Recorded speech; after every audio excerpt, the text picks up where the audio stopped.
राज्यातल्या वीरशैव समाजाच्या शिवा या संघटनेच्या वतीने नुकतंच मुंबईत विधान भवनावर धडक मोर्चाचं आयोजन करण्यात आलं होतं।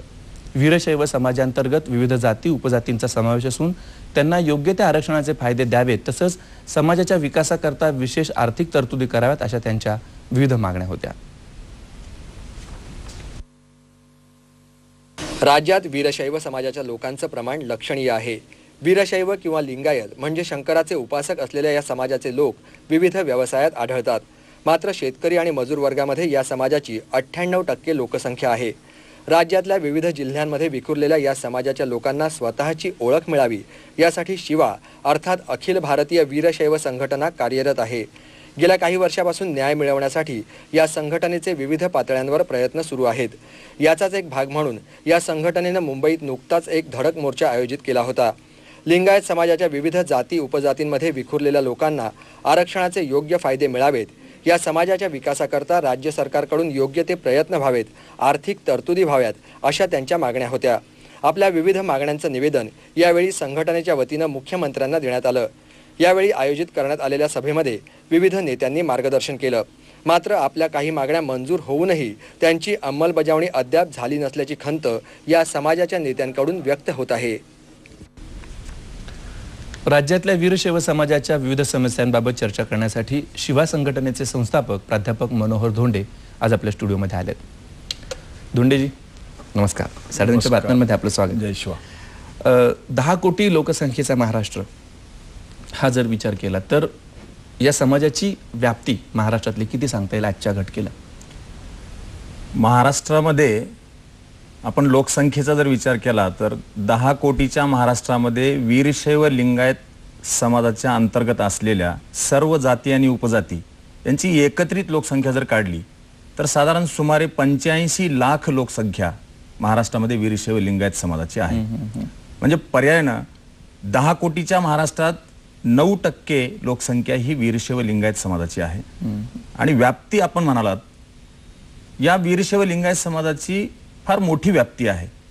या संस्कृतीला फार मोठा वारसा, ऐतिहासिक, सांस्कृतिक आणि धार्मिक अशा प्रकारचा वारसा लाभलेला आहे। मी इतिहासाकडे आपल्याला घेऊन जाईल। वीरशैव लिंगायतांची संस्कृती ही अति प्राचीन संस्कृती आहे, ज्यामध्ये इसवी सन पूर्व 5000 वर्षापूर्वी मोहनजोदडो आणि हडप्पामध्ये ज्या उत्खननामध्ये आपल्याला जी संस्कृती सापडली ती सुद्धा शिवसंस्कृती आहे। आणि म्हणून शिवसंस्कृतीचा वारसा हा अत्यंत प्राचीन आहे, प्रगल्भ आहे, सर्वश्रेष्ठ आहे।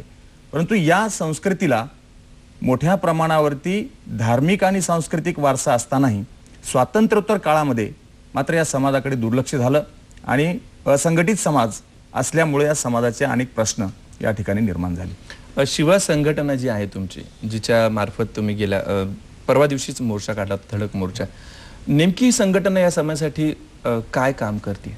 विजयराव, आपण खूप चांगला प्रश्न विचारला। मी आत्ताच म्हणालो की महाराष्ट्रातल्या 85 लाख वीरशैव लिंगायत समाजाची संख्या असूनही हा समाज विखुरलेला आहे, असंघटित आहे आणि म्हणून या समाजाकडे दुर्लक्ष झालं। आणि म्हणून कुठंतरी या समाजाला सर्व जाती उपजातीच्या बाहेर काढून संस्कृतीच्या आणि धर्माच्या अधिष्ठानावर संघटित करावं, या भूमिकेतून, या भावनेने 28 जानेवारी 1996 शिवा संघटनेची स्थापना झाली। ही संपूर्णपणे शिवा संघटना महाराष्ट्रातल्या वीरशैव लिंगायत समाजाच्या सांस्कृतिक, धार्मिक, ऐतिहासिक किंवा आर्थिक, शैक्षणिक विकासाकडे जाणीवपूर्वक लक्ष देऊन या समाजाला सामाजिक न्याय मिळवून देण्यासाठी, समाजाला स्वाभिमानाने जगण्याचा संदेश देऊन या महाराष्ट्रामधला आपणही एक मुख्य घटक आहोत याची जाणीव करून देत लोकशाहीतला, स्वातंत्र्याचा आस्वाद घेण्यासाठी, आर्थिक विकासाकडे जाण्यासाठी न्याय प्रश्न शासनाकडे मांडून या समाजाला न्याय मिळवून देण्याचा प्रयत्न गेली 14 वर्ष शिवा संघटना महाराष्ट्रामध्ये करते आहे। मगाशी उल्लेख झाला आपल्या बातमीमध्ये, कोणकोणत्या जाती, पोटजाती या सगळ्या तुमच्या वीरशैव लिंगायत या समाजामध्ये येतात? मी आपल्याला या ठिकाणी सांगितलं पाहिजे, वीरशैव किंवा लिंगायत ही 2 शब्द जरी असले तरी ही समानार्थी शब्द आहेत। या दोन्हीचाही अर्थ सारखा आहे।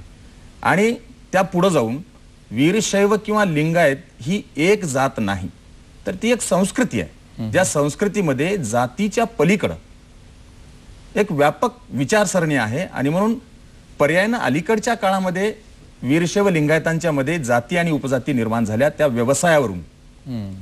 आणि म्हणून जो हृदयावर शिवलिंग धारण करतो, कपाळावर भस्म लावतो आणि भगवान शंकराला दैवत मानतो, त्यांची जात या संस्कृतीमध्ये विचारली जात नाही. परंतु मी आत्ताच म्हटल्याप्रमाणे अलीकडच्या काळामध्ये व्यवसायावरून जाती निर्माण झाल्या आणि मग त्या जाती उदाहरणादाखल आपल्याला द्यायच्या असतील तर मग वीरशैव लिंगायतांच्या मधल्या जाती जसं लिंगायत वाणी आहे, लिंगायत पंचम, जंगम, लिंगायत सुतार, लिंगायत पांचाळ, लिंगायत माळी, लिंगायत तेली, लिंगायत तांबोळी, लिंगायत कोष्टी, लिंगायत मांग, लिंगायत ढोर. हा जो लिंगायत विविध तकय्या, जातींच्या तुम्ही व्यवसायावरून म्हणा किंवा कुठल्या अन्य कारणावरून ह्या जो जातींमध्ये विभागला गेलेला समाज आहे त्याला आजच्या घटकेला 21व्या शतकामध्ये कुठल्या समस्यांना तोंड द्यावं लागतंय?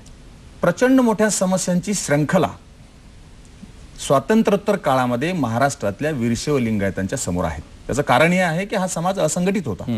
1996च्या पूर्वी हा समाज असंघटित असल्यामुळं प्रश्न निर्माण झाले. मग त्यामध्ये आर्थिक प्रश्न आहेत, सामाजिक सुरक्षेचे प्रश्न आहेत, धार्मिक अधिष्ठानाचे प्रश्न आहेत, धार्मिक मठसंस्थान असतील आमचे त्या मठांच्या मालमत्तेच्या सुरक्षेचे प्रश्न आहेत, जो संस्कृतीचा वारसा लाभला असं मी म्हणालो. वीरशैव लिंगायतांच्या मध्ये उदाहरण मी आपल्याला देईल. जर एखादा वीरशैव शिवायक्य झाला तर त्यांना दफन करण्यासाठी स्मशानभूमी किंवा जागा लागते. तिथपासूनची समस्या या महाराष्ट्रामध्ये म्हणजे जिवंतपणी तर लोकशाहीमध्ये या शासनाने काही देण्याचा विचार वीरशैव लिंगायतांना तर केला नाहीच नाही, परंतु शिवायक्य झाल्यानंतर मयत झाल्याच्या नंतर सुद्धा गाडण्यासाठी दफन करण्यासाठी लागणारी स्मशानभूमीची जागा ती सुद्धा देण्याचा विचार, जो मूलभूत हक्क आहे ती सुद्धा देण्याचा विचार या स्वातंत्र्योत्तर काळामध्ये झाला नाही. आणि म्हणून प्रचंड मोठे प्रश्न. त्या प्रश्नाचं एक दुसरं उदाहरण मी आपल्याला देईन. खरं तर मागच्या काही काळामधल्या 10वी 12वी बोर्डाच्या गुणवत्ता याद्या आपण बघा किंवा विद्यापीठाच्या गुणवत्ता याद्या बघा, त्या गुणवत्तेच्या याद्यांमध्ये वीरशैव लिंगायतांची मुलं वरच्या पातळीवरती आहेत. म्हणजे वीरशैव लिंगायतांच्या मुलांकडे गुणवत्ता आहे, बुद्धिमत्ता आहे, क्षमता आहे, परंतु आम्हाला आरक्षण आणि सामाजिक संरक्षण नाही.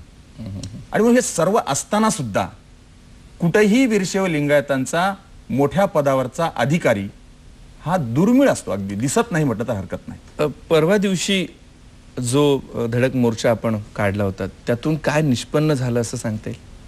मी निष्पन्न म्हणणार नाही, परंतु ही एक संघर्षाची चळवळ गेली 14 वर्ष या वीरशैव लिंगायत समाजाला सामाजिक न्याय मिळवून देण्यासाठी शिवा संघटना या राज्यामध्ये चालवते आहे. आणि म्हणजे अनेक वेळेला मोर्चे, धरणे, रस्ता रोको आंदोलनं करण्यात आली. त्यातला एक भाग म्हणून कालच्या 5 एप्रिलला मुंबईच्या आझाद मैदानावरून विधान भवनावर धडक मोर्चाचं आयोजन होतं. मोर्चातल्या आमच्या प्रमुख मागण्या ज्या होत्या त्याच्या 3 विभागण्या आपल्याला करता येतील. त्यातली पहिली मागणी होती की महाराष्ट्रातल्या वीरशैव लिंगायत समाजाच्या अंतर्गत असणाऱ्या काही उपजाती, त्यामध्ये मग लिंगायत वाणी आणि लिंगायत या जातीसह उपजाती, उदाहरणार्थ लिंगायत पंचम असेल, लिंगायत पांचाळ असेल, लिंगायत कुंभार असेल किंवा लिंगायत सुतार असेल, लिंगायत कुल्लेकडगी असेल, या ज्या उपजाती आहेत त्या उपजातींचा ओबीसी मध्ये समावेश करावा आणि त्यांच्यासाठी वेगळं 5% ओबीसीचं आरक्षण द्यावं. सरकारकडून आजवर काय काय तरतुदी केल्यात? हे सगळं आंदोलनाचा भाग झाला, पण आजवरचं काहीतरी सरकारकडून जी मागच्या कालखंडामध्ये म्हणाल तर सन 2000 मध्ये शिवा संघटनेने मोठी आंदोलनं केली. त्यावेळेलाही आरक्षणाचे प्रश्न आम्ही मांडले, आमच्या धर्मक्षेत्राच्या, तीर्थक्षेत्राच्या मागणीचे प्रश्न मांडले, त्याचबरोबर काय आरक्षणाच्या मुद्द्यावरची प्रश्न मांडले.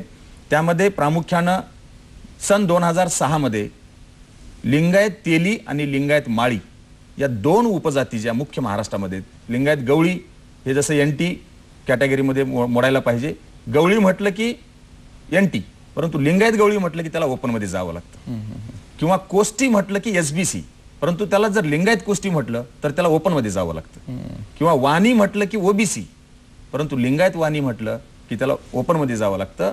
25 जून 2008लाच हा शासनाने नवीन जी आर काढला, ज्यामध्ये काथारवाणी, कंठारवाणी, मिटकरीवाणी किंवा जुईवाणी, तुमचं वाणी या सर्व जातींचा समावेश ओबीसी मध्ये त्या जी आर मधल्या अनुक्रमांक 190 वर केला आणि कंसात लिहिलं लिंगायत वाणी वगळून.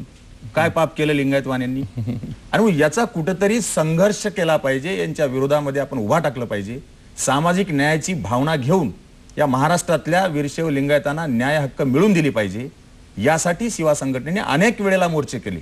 त्यामध्ये कालचा मोर्चा हा आरक्षणासाठी, महाराष्ट्रातल्या लिंगायत वाणी आणि उपजातींना ओबीसीचं वेगळं 5% आरक्षण आणि त्याचबरोबर उपजातींना त्या प्रवर्गाचं आरक्षण, याचबरोबर आमच्या वीरशैव लिंगायताचं अत्यंत महत्वाचं श्रद्धेचं केंद्र बीड जिल्ह्यामध्ये श्री क्षेत्र कपिलधार आहे. ज्या कपिलधार क्षेत्राला शिवा संघटनेने तीर्थक्षेत्राचा दर्जा मिळवला, त्यानंतर पर्यटन क्षेत्राचा दर्जा मिळवला. परंतु आता आमची मागणी आहे की त्या पर्यटन क्षेत्राचा विकास करण्यासाठी 100 कोटीचं पॅकेज जाहीर करा. बीड जिल्हा कलेक्टरनी 31 कोटीचा प्रस्ताव पाठवला, परंतु तोही मंजूर झाला नाही. आणि म्हणून आपली मागणी होती की त्या क्षेत्राचा विकास करण्यासाठी विकास आराखड्याचा 31 कोटीचा प्रस्ताव मंजूर करा, 100 कोटीचं पॅकेज द्या आणि आमच्या 8 मागण्या ज्या मंजूर केलेल्या आहेत, महात्मा बसवेश्वर आर्थिक विकास महामंडळ या समाजातल्या तरुणाच्या हाताला काम देण्यासाठी एक महामंडळ स्थापन करून ज्या 8 मागण्या मंजूर केल्यात त्या मागण्यांची त्वरित अंमलबजावणी करा, यासाठी हा मोर्चा आपण काढला. या माध्यम